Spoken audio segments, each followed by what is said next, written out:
हुआ यूं कि रामकृष्ण बंगाल में हुए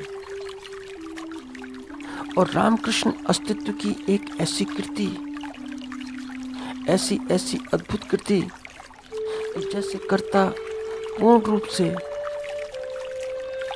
अपनी कृति में अभिव्यक्त हो गया हो।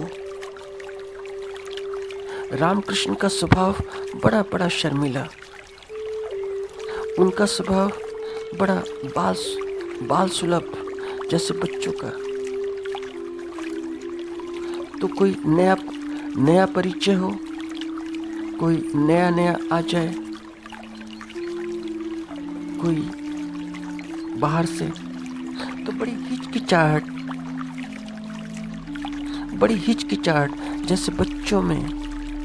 जैसे बच्चों के सामने कोई बड़ा आ जाए, ऐसी हिचकिचाहट जगत में कभी कभी और कहीं कहीं ऐसी चेतना पैदा होती है, ऐसी निराकार चेतना साकार रूप में प्रकट होती है, जैसे कि रामकृष्ण। तो मामला बंगाल का है, बंगाल का। फिर तुम जैसा देखते हो कि हर प्रांत का मुख्यतः कोई भोजन होता है, कोई भोजन विशेष होता है कि जो भोजन सामान्यतः सारे लोग बाग खाते हैं। तो वहाँ का भी वैसा ही भोजन, मछली भात, मछली चावल, फिश राइस, और वे खाते थे।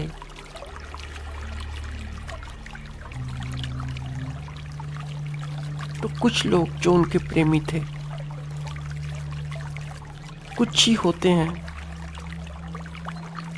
और कुछ ही होने भी चाहिए जो रामकृष्ण जैसे व्यक्तित्व को पहचान लें।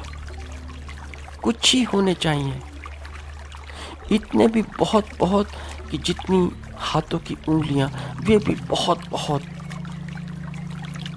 और बाकी तो सब ऐसे ही, सब बात की बातें, सब रामकृष्ण के जाने के बाद की बातें।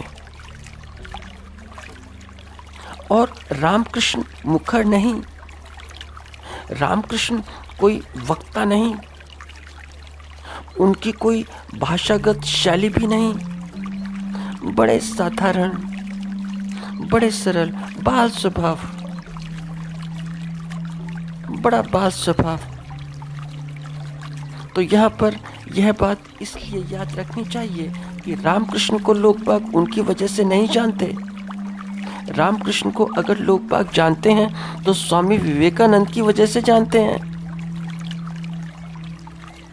ऐसा दुर्लभ उदाहरण कभी कभी मिलता है। अक्सर ऐसा होता है कि शिष्य अपने गुरु की वजह से जाने जाते हैं, मगर यहाँ पर ये गुरु अपनी शिष्य की वजह से जाने गए, जो उनका शिष्य है उसकी वजह से, 2-4 लोगों की वजह से।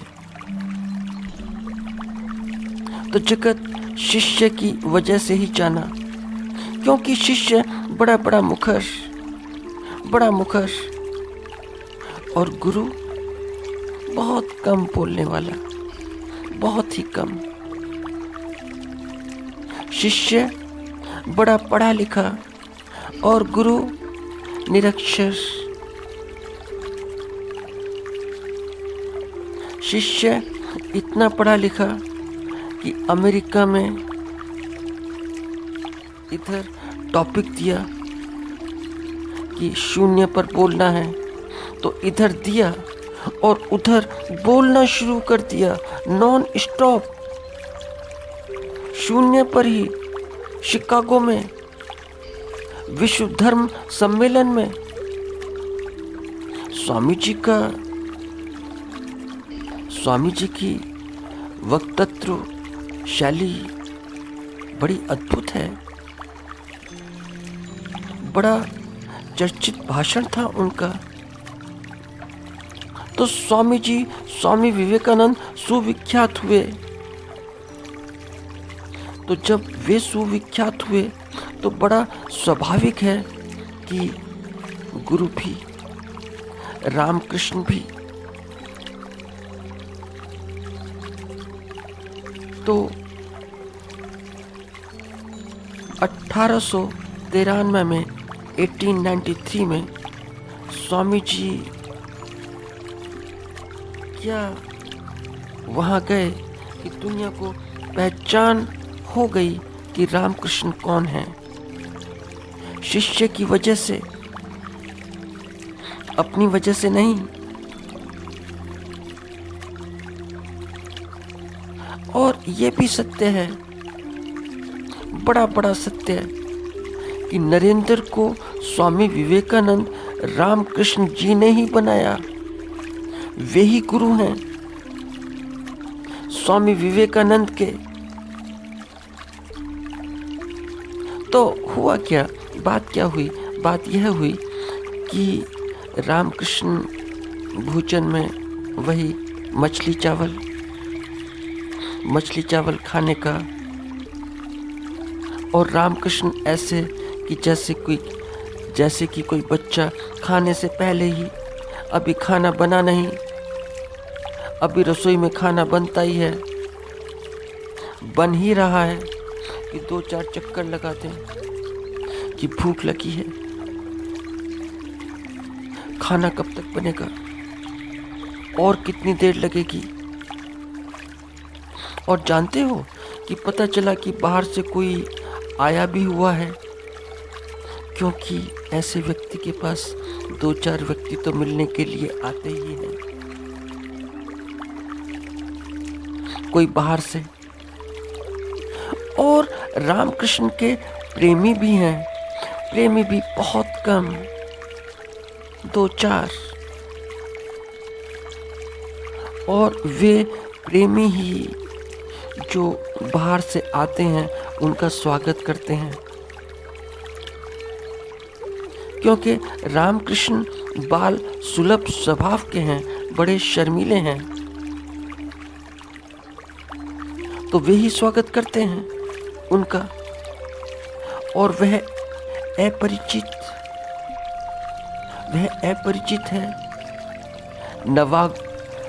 वह आगंतुक है,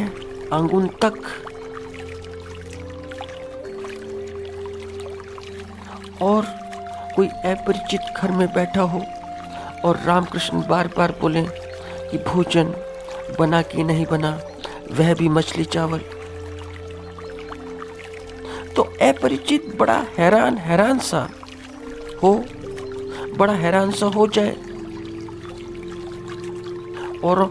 और हैरान होकर देखे कि यह क्या। भले ही बात ना करे, मगर निगाहों से तो प्रश्न होता है कि ये कैसे ज्ञानी, कहाँ के ज्ञानी, इन्हें ज्ञानी बोला कैसे जा सकता है। तो संकोच में तो कोई कुछ भी ना बोले, वह अलग की बात, मगर आंखों से तो पूछता ही है। और फिर यह घटना एक बार की हो तो ठीक, मगर बार बार की हो तो जो प्रेमी थे रामकृष्ण के 2-4 लोग बाग, उन्होंने हिम्मत की और निश्चय किया कि यह कुछ,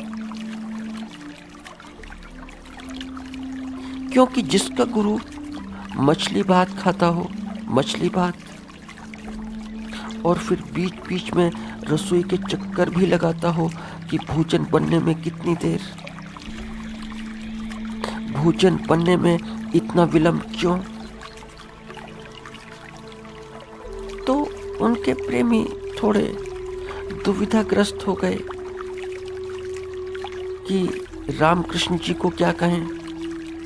और जो आगंतुक आया है, नया मिलने आया है, उसे कैसे समझाएं कि ये रामकृष्ण इतने बड़े, इतने ज्ञानी। तो ज्ञानी बोलें कैसे? अगर समझाएं तो फिर बीच में मछली आ जाए, मछली का कांटा आ जाए, मछली के आने से उसकी दुर्गंध भी आ जाए, तो वार्तालाप हो कैसे?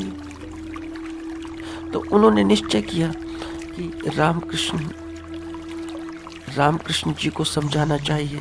तो उन्होंने कुछ शर्माते हुए रामकृष्ण जी के सामने बात रखी कि ये मछली खाना आप छोड़ें, दाल भात खाएं। तो रामकृष्ण मुस्कुराए उनकी बात सुनकर।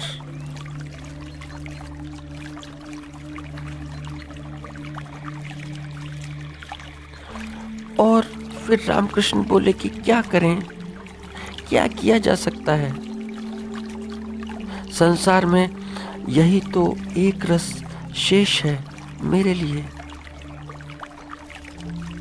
बाकी संसार में रहने के लिए कोई तो रस होना चाहिए। और मुस्कुराकर निकल पड़े। तो जानते हो हुआ क्या? मृत्यु से पूर्व उनकी मृत्यु से पहले उनकी पत्नी शारदा, जो कि ठीक ठीक उन जैसी ही थी, जैसे रामकृष्ण थे वैसे ही शारदा थी। वे रामकृष्ण के स्वभाव को जानती थीं बहुत अच्छे ढंग से। तो एक दिन हुआ क्या कि वे रसोई में खाना बनाती थीं और खाना बनाते बनाते वे सोचने लगी कि आज हुआ क्या। आज इन्होंने आवाज़ नहीं लगाई, ना कुछ पूछा भोजन के विषय में, ना कुछ ऐसा किया। आज आए क्यों नहीं? तो यह सोचते सोचते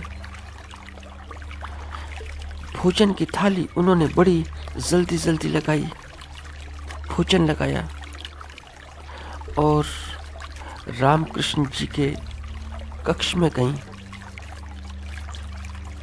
और बोली कि लीजिए, खा लीजिए, भोजन कीजिए।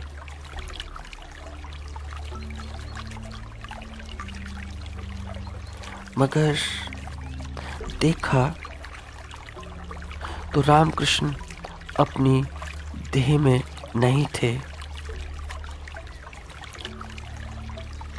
और शारदा के हाथ से भोजन का थाल छूटकर नीचे गिर गया, क्योंकि रामकृष्ण देह त्याग चुके थे।